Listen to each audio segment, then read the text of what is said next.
It's quite difficult to place Subaru in any particular niche as a manufacturer. They've long been the farmer's friend.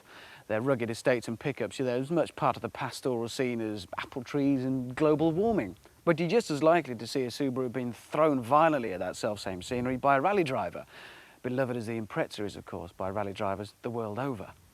It could be said that picking on rally drivers and farmers is a bit limiting when it comes to selling large numbers of cars and making any money. But then again, if your numbers to sell are limited by artificial import restrictions anyway, it makes no difference. You can afford to be a bit specialist.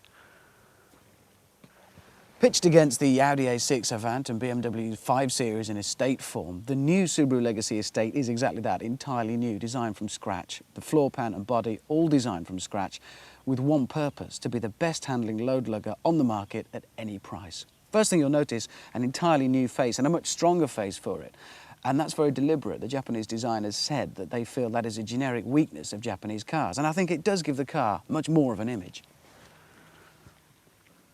The external dimensions remain pretty much exactly the same, give or take a millimetre or two here and there. Any significant increase would have compromised the handling that this car's all about. But it is still an estate, and that boot space is enormous and surprisingly uncluttered. There's no turret intrusion from the suspension, and that's because of something called boomerang suspension.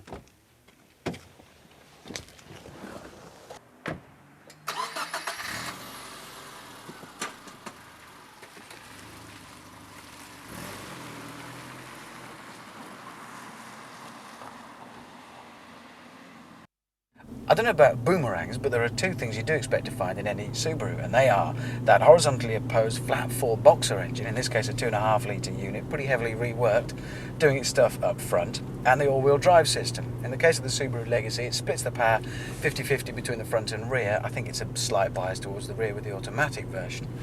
And that is until things get a little bit tricky, in which case it'll then send the power and the torque to whichever axle is currently hanging on with any degree of grip. Subaru are proud of the fact that their four-wheel drive system is pretty simple, and it is, certainly compared to some of the big complex four-wheel drivers. That's partly because of the compact nature of the little boxer engine meant they've been able to optimise the layout, and they say that means there's less power lost along the drivetrain. However, if you do want to be complicated, there is a slightly more complicated option available to you, and that's got the simple name VDC. Okay, so you could say there's no shortage of all-wheel drive cars on the market, even with traction control as well. But Subaru say that their VDC, Variable Dynamic Control System, is a little bit different. It's fitted to some versions of the Subaru Legacy, and for a start it means that the torque is biased towards the rear. It's split 35-65 on cars with it fitted. That means it's going to have some of the characteristics of a rear driver, which means more fun. The car can be balanced and adjusted mid-corner on the throttle. It makes for a much more fun drive, but to reassure us, Uncle VDC is always there watching over to make sure if things get a little bit tricky, hopefully they can be sorted. There are sensors at each corner of the car. They can detect movement, they can detect sudden movement, even sudden steering input, G-forces from front to rear and side to side, constantly monitoring what's going on. And with all that information to hand, it means that VDC can step in and, if necessary, sort out the mess that you got everything into in the first place.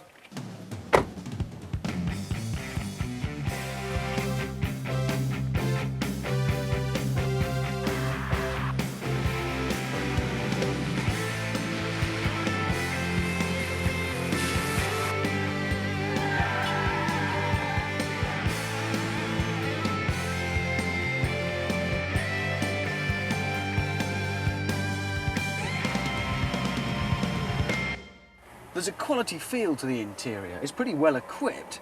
We've got cruise control, automatic air conditioning with an economy mode, which is rather neat.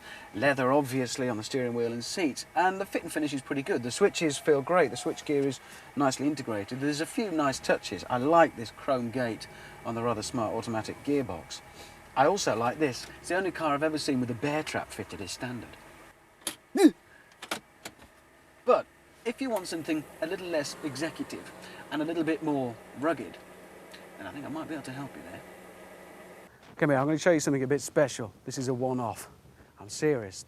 This is probably the sexiest, maybe the horniest thing you're going to see this year. There are members of the farming community who can't sleep at night for thinking about this. If they do get to sleep, they have those odd, swirling, sweaty dreams and wake up with that funny feeling in the pit of the tummy that says, well, you know what it says. It's here. Look at this. farmer's paradise. I'm not kidding, the Outback, if you're a farmer, is Naomi Campbell, Michelle Pfeiffer, an EU subsidy and a Norfolk Saddleback all rolled into one delightful package. It's an even more complex beast, if you like, than the previous car, because this strives to be the best handling estate on the road that can also go off the road a bit. Underneath, there's actually very little different about this car from the other one. It's the same basic package, but it's been put on these semi-off-road, chunky-ish tyres, raised a little tiny bit on its suspension, and it's got these butcher macho plastic side mouldings all over it. All in all, to a farmer, this is, well, sex on a stick, let's be absolutely honest. Subaru had sussed this years ago. Farmers have been buying Subarus for this reason for years. And basically, what they're saying is, your average 4x4 is too big, too bulky, and a lot of old rubbish on the road. This, they say, is the solution. Get a big practical estate car, raise it up a little bit, and for most uses, and face it, if farmers can put up with it, you and I probably can, it's fine.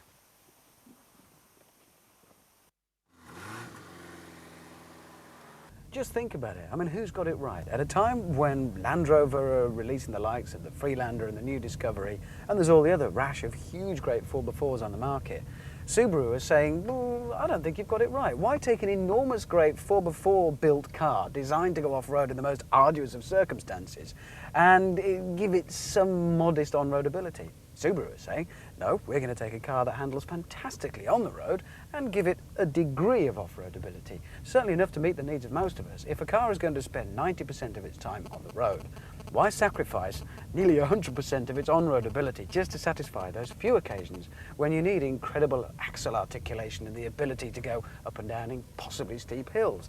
Most of the time, all you need is something that's going to be able to deal with a bit of a muddy slope, carry a load of people in their luggage, and if the weather turns grotty, stay on the road. To my money, to do that, you don't need something capable of crossing a war zone.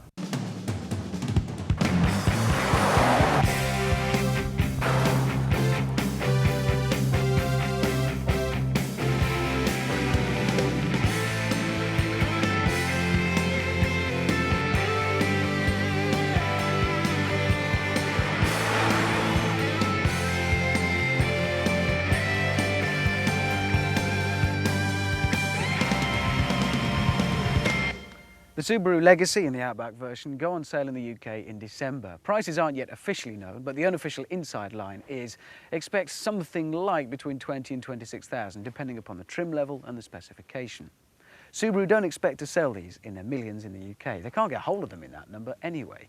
But if it does nothing else, it raises one very good question. Surely it's as valid to take an on-road car, make it reasonably competent off-road, as ever it is to take an off-road car and make that reasonably competent on-road.